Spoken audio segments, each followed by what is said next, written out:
세기에 발간된 우수하고 의미 있는 책 100권의 그 9번째 책 어니스트 밀러 해밍웨이의 무기여 자리거라 A Farewell to Arms를 시작합니다.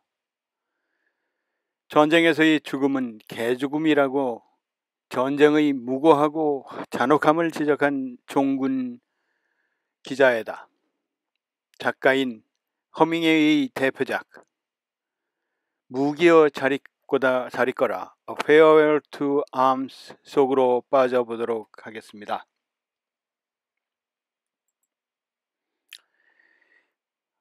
어니스트 밀러 해밍웨이는 1899년 7월 21일 일리노이 시카고 교회의 오크팍에서 의사인 아버지와 성악가인 어머니 사이에서 태어났습니다. 아버지는 활동적인 사람으로 낚시와 사냥 그리고 권투를 즐겼습니다. 고등학교 때는 풋볼 선수였고 졸업 후에는 대학에 진학하지 않고 1917년 캔사스시티 스타즈의 인턴 기자가 되었습니다. 어니스트 밀러 해밍웨이는 19살 때인 1918년에는 이탈리아군 야전병원의 의용군으로 적십자의 제1차 세계대전 구급차 운전수로 이탈리아 북부 홀사르타 전선에 투입되어 다리가 심하게 부상을 입어서 전쟁에 대한 절망감을 느끼며 집으로 되돌아왔습니다.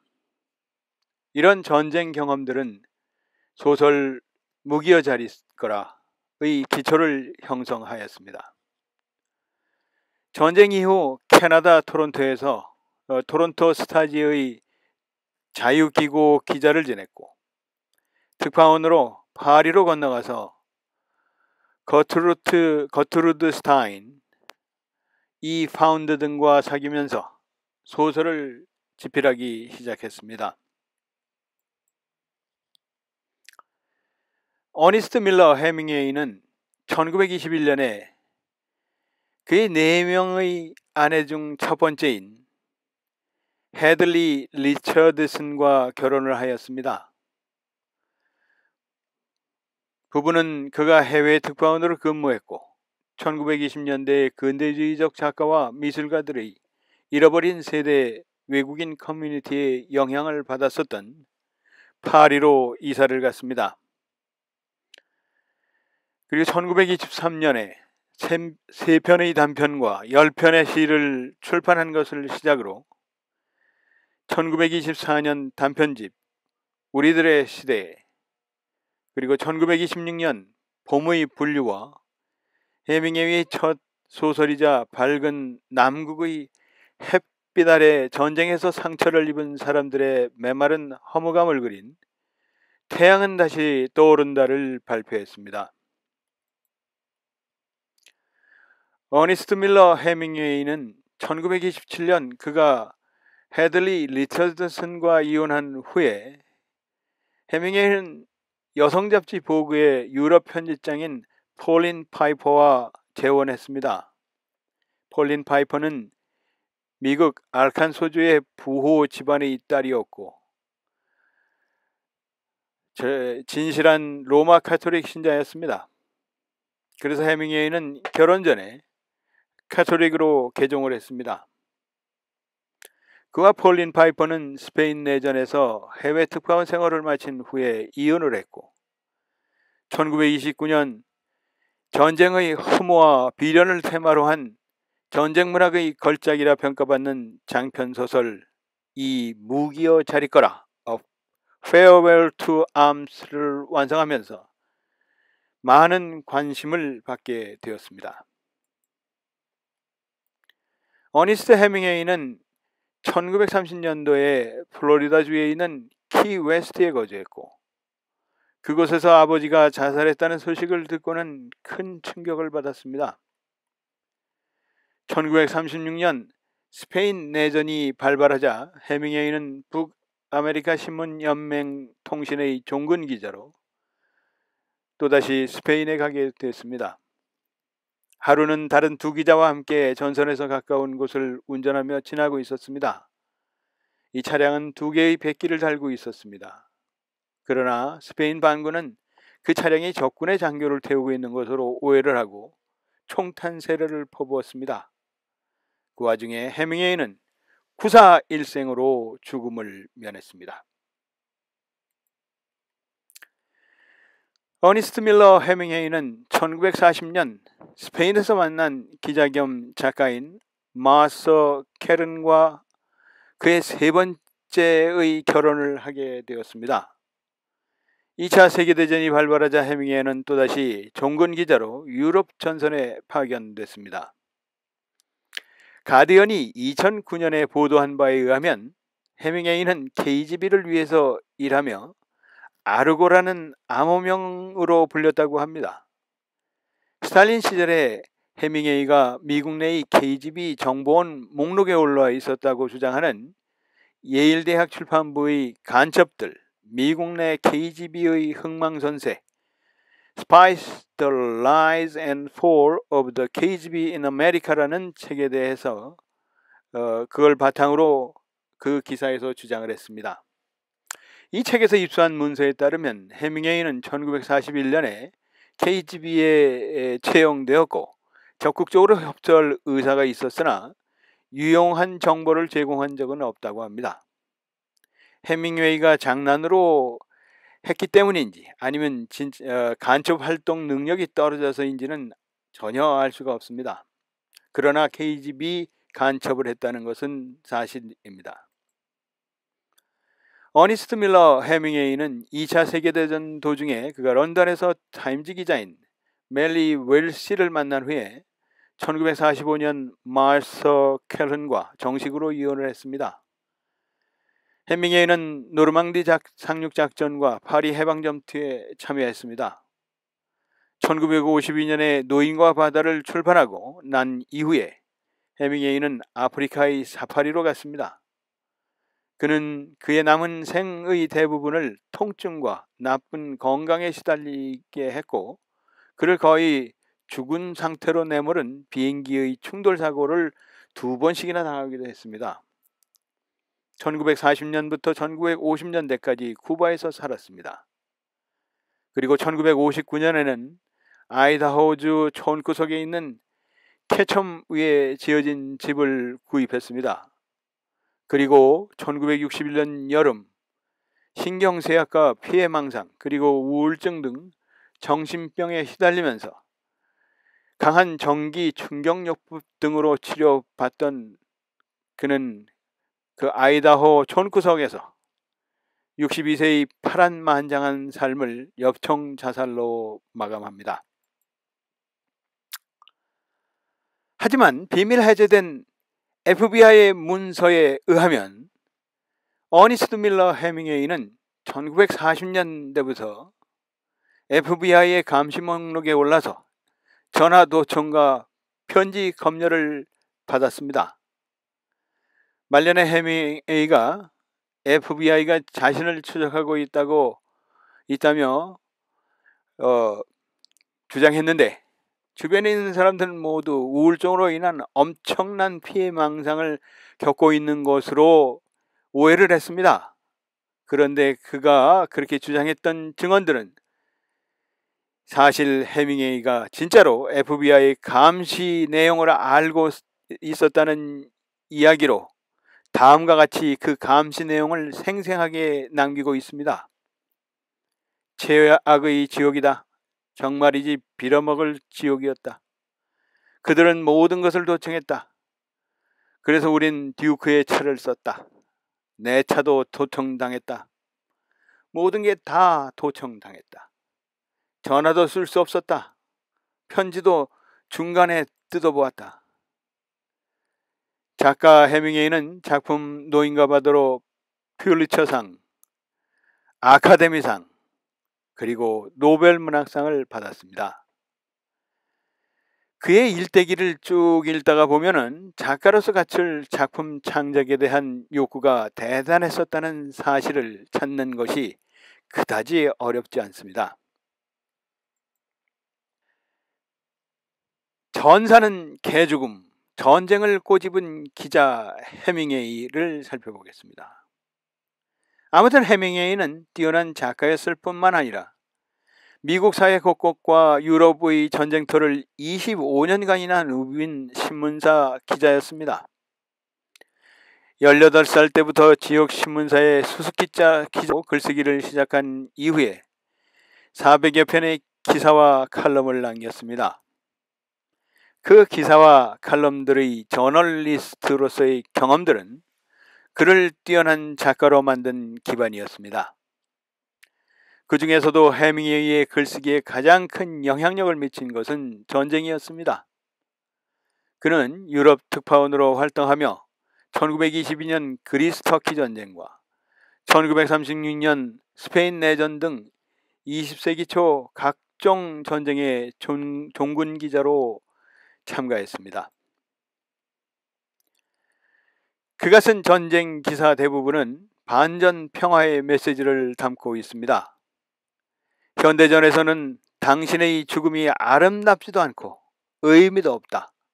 당신은 그저 개죽음을 맞이할 뿐이다 라며 전쟁에 대한 강한 회의감을 보였습니다. 2022년 이런저런 이유로 러시아는 우크라이나를 무력 침공했습니다. 전사는 개죽음이라는 해밍웨이의 전쟁의 무모함과 잠혹함에 대한 지적은 100년이 지난 오늘날에도 유효합니다.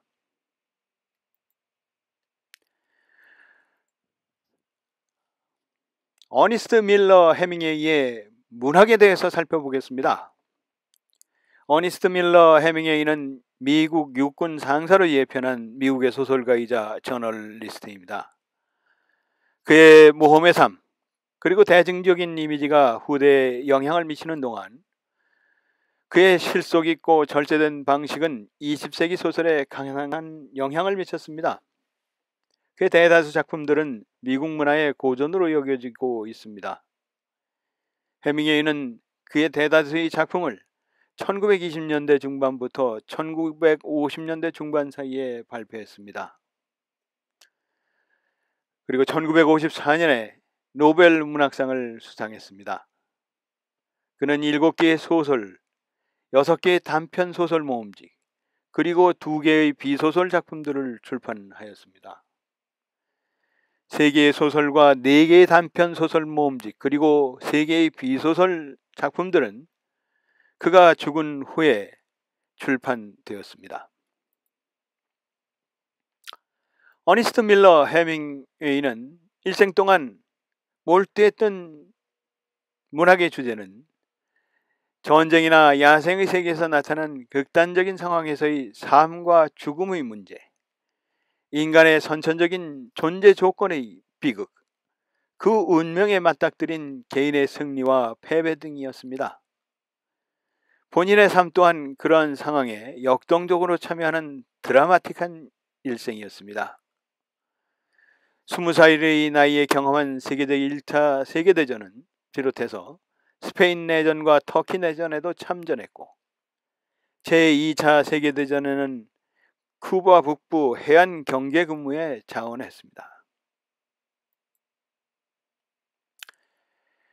어니스트 밀러 해밍웨이의 이런 경험은 소설의 소재가 되기도 했는데 이탈리아 밀라노 병원에서 한 간호사와 나눈 사랑은 무기여 자리거라의 소재가 되었으며 1936년 스페인 내란 발발과 함께 공화정부군에 가담하여 활약한 체험에서 스파이 활동을 다룬 희곡 제5열이 탄생되었고 1940년에 스페인 내란을 배경으로 누구를 위하여 종은 울리나를 집필하기도 했습니다. 어니스트 밀러 해밍웨이는 이처럼 전쟁을 소재로 한 소설들은 모두 자신의 경험을 바탕으로 한 것으로 제1, 2차, 양차 세계대전을 겪으면서 전통과 단절된 젊은 세대들을 일컫는 잃어버린 세대, 로스트 제너레이션을 대변하는 대표작으로 꼽힙니다. 이 작품들은 해밍웨이를 20세기 최고의 작가 반열에 올려놓았습니다. 제2차 세계대전 후 10년간의 침묵을 깨고 발표한 강을 건너 숲으로는 이전 소설의 재판이라 해서 좋지 못한 평을 얻었습니다. 하지만 그 다음 작품인 노인과 바다는 대어를 낚으려고 분투하는 늙은 어부의 불굴의 정신과 고상한 모습을 간결하고 힘찬 문체로 묘사한 단편입니다. 심볼리즘과 운율을 유감없이 구사하여 그린 용기 있는 한 남성의 모습이 여실히 드러납니다. 생전에 쓰기를 벼르다가 끝내 쓰고야만 작품이라고 작가 자신이 말한 리얼리즘의 극치를 보여줍니다. 이 작품으로 해밍웨이는 1953년 풀리처상과 1954년 노벨 문학상을 받았습니다. 그 외에도 단편으로는 우리들의 시대 외에 남자들만의 세계, 승자는 허무하다 등이 있습니다. 또 하드보일드풍의 걸작, 살인청부업자, 그 다음에 킬로만자로의 눈 등이 남아 있습니다.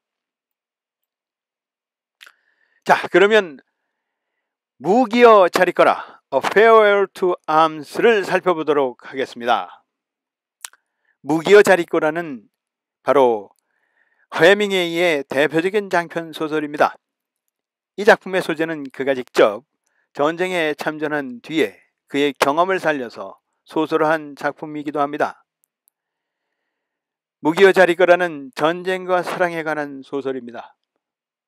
19살 때 해밍웨이는 이탈리아군 야전병원에 의용군으로 참가했습니다. 다리에 부상을 입고 또 전쟁에 대한 절망감을 스스로 깨달았습니다. 초점은 남녀 주인공인 프레드리 헨리와 캐서린 바클리의 사랑 이야기로 되어 있습니다. 그러면 무기여 잘 있거라 Farewell to Arms의 줄거리를 살펴보겠습니다. 주인공 프레드릭 헨리는 미국인으로서 이탈리아 군대에 자원 입대하여 야전병원의 운전수로서 전선에서 두 다리에 부상을 입고 입원하여 영국 출신 간호사인 캐서린 버클레와 서로 사랑을 하게 됩니다. 캐서린은 그를 만나기 전에 다른 애인이 있었는데 전쟁에서 전사한 뒤에 사랑의 상처를 입은 후 전쟁터로 온 여인입니다.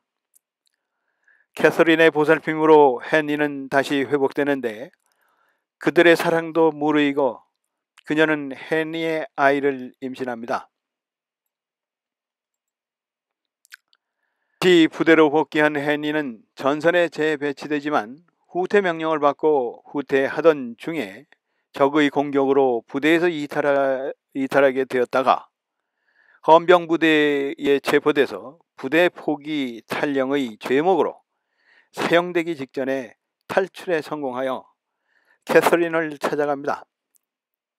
두 사람은 탈주하여 스위스로 도주하는 데 성공했습니다. 그곳에서 나날이 행복한 여생을 보내는 듯 했는데, 그리고 여기에서 펼쳐지는 스위스에서의 겨울의 목가적인 생활을 즐기고 봄에 출산한 예정이었습니다. 그러나 제왕절개 수술이 실패하여 낳은 사내 아이는 사산되었습니다. 캐서린도 많은 출혈로 불행한 죽음을 맞았습니다.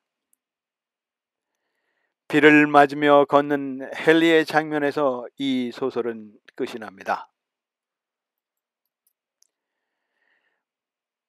무기여 잘 있거라 Farewell to Arms. 이 작품은 전쟁에 절망하고 사랑에 유일한 희망을 걸고 발버둥치는 남녀의 패배감을 허무주의적 수법으로 묘사했습니다. 그리고 또 이 작품을 읽다 보면 작가의 다른 작품에서 보여주는 여유와 농담을 발견하게 됩니다. 헨리와 캐서린이 이탈리아에서 도망쳐 스위스로 몰래 입국하다 걸리는 장면에서 헨리가 늘어놓는 변명은 압권입니다. 왜 스위스로 보트를 타고 왔는가에 대한 답변에서 그는 나는 운동선수지요. 노젓는 게 내게는 큰 운동이랍니다. 언제나 기회가 있으면 졌죠. 이탈리아의 동계 스포츠와 건축 공부를 하러 왔는데 전쟁 때문에 할 수가 있어야죠. 라며 능청스럽게 농담을 하다 전쟁 중에 치즈를 먹다가 폭탄에 중상을 입는 장면에서도 알 수 있는 여유가 재미있게 이 소설의 독자들을 붙잡아두게 만듭니다. 그로 인한 장편 소설임에도 그리 어렵지 않게 완독할 수 있는 그런 작품이기도 합니다. 이 무기여 자리거라 A Farewell to Armen은 미국적 농담과 여유가 넘치는 헨리에 반하여 캐서린은 계속 자기의 사랑을 헨리에게 확인을 받고자 합니다. 혹시나 옛 여인처럼 불행한 결과가 자기에게 오지나 않을까 하는 불안감이 캐서린을 시종일관 감싸고 돕니다. 매사에 진지하고 소심함이 쉽게 표현되는 영국인의 모습이 투영되어 있는 듯합니다. 캐서린의 불안감의 복선은 오히려 죽음이 왔다는 것을 느끼자 캐서린이 스스로 행복함을 느끼게 만듭니다. 캐서린은 그 죽음을 통해서 헨리와의 사랑이 완벽했다고 자위하는 것 같습니다. 하지만 이 느닷없는 캐서린의 행복한 죽음은 헨리에게는 불행함을 안겨주는 시작이었습니다. 이 무기여 자리거라 A Farewell to Arms 이 해밍웨이 작품에서 등장하는 여인들은 늘 남성에게 불행함을 주게 되는 그런 작가 해밍웨이의 결혼과 이혼을 반복한 여성 편력에 기인한 게 아닌가 합니다. 이 작품에서도 여지없이 미국인들의 영웅주의적 사고방식을 느낄 수 있게 합니다. 세계 평화주의를 부르짖지만 전쟁만을 골라 찾아다니며 마치 전쟁을 즐기는 듯한 미국식 이율배반적인 사고를 답습하고 있습니다. 똥인지 된장인지 꼭 찍어 먹어보아야 하는 그 미국적이고 해밍웨이적인 체험적이고 모험적인 태도가 돋보이는 작품입니다. 무기여 자리거라는 이 작품에서 해밍웨이의 전쟁에 대한 냉소적 태도가 주인공 헨리의 사고 중심을 이루고 있음을 확실하게 엿볼 수 있습니다. 이 무기여 자리거라 A Farewell to Arms는 잃어버린 세대의 대표적인 작품으로 해밍웨이를 미국 최고의 문학가로 올려놓았습니다. 사랑과 죽음의 한계의 정황을 한 줄의 군말도 없이 묘사하여 20세기 실존 철학에 영향을 주었습니다. 설사 책을 읽지 않았어도 영화와 남들이 떠드는 줄거리라도 귀동냥하지 않은 사람이 없을 정도로 이 작품은 유명합니다. 이 무기여 자리거라 작품도 그가 그 모든 글에서 다루었던 반전평화의 메시지를 담고 있습니다. 현대전에서 당신의 죽음이 아름답지도 않고 의미도 없습니다. 당신은 그저 개죽음을 맞이할 뿐입니다. 라는 해밍웨이의 전쟁에 대한 호소는 2022년 자행된 러시아의 우크라이나에 대한 무력 침공에도 적용됩니다. 전사는 개죽음이라는 100년 전 해밍웨이의 전쟁의 무모함과 잔혹함에 대한 지적을 전쟁을 자행한 러시아는 가슴 깊이 새겨야 할 겁니다.